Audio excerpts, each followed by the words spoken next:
पुढची बातमी आहे आज गाजत असलेल्या एका व्हिडिओची। आदित्य ठाकरे आणि उद्धव ठाकरे यांची बदनामी करणारा एक व्हिडिओ सोशल मीडियावर आज दिवसभर व्हायरल होत होता। अंधेरीतील एका बारचा जुना व्हिडिओ व्हायरल करून आदित्य ठाकरे आणि उद्धव ठाकरे यांची बदनामी करत असल्याचा दावा विनायक राऊतांनी केलाय। विनायक राऊत यांच्याकडून सायबर पोलीस ठाण्यामध्ये या व्हायरल व्हिडिओ संदर्भात तक्रार दाखल करण्यात आली आहे। हा व्हिडिओ 2021 मधला असल्याची माहिती आहे। 2021 मध्ये पोलिसांच्या कारवाई दरम्यान दीपा बारमध्ये व्हिडिओ शूट करण्यात आला होता। यामध्ये आदित्य ठाकरेंचा काहीही संबंध नसल्याची माहिती पोलिसांकडून देण्यात आली आहे।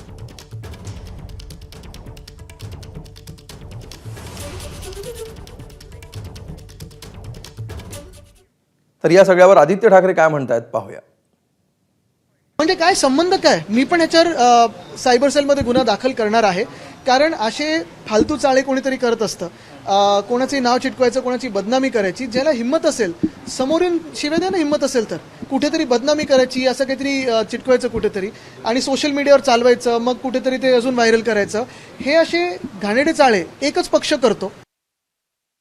तर या सगळ्या प्रकरणावर माजी खासदार विनायक राऊत काय म्हणालेत पाहूया। आता तो जो बार जो आहे तो थेट आदित्यजी ठाकरे यांचा बार आहे अशा पद्धतीचा उल्लेख करून उद्धव ठाकरे यांचे सुपुत्र आदित्य ठाकरे यांच्या बारमध्ये मिळाले रत्न अशा पद्धतीचे घाणेरडे कॅप्शन टाकून माननीय उद्धवजी ठाकरे आणि माननीय आदित्यजी ठाकरे यांची बदनामी जी केली जात आहे त्या विरोधात तक्रार करण्यासाठी आज आम्ही इथे सायबर पोलीस स्टेशनला आलेलो आहोत। एबीपी माझा, उघडा डोळे बघा नीट।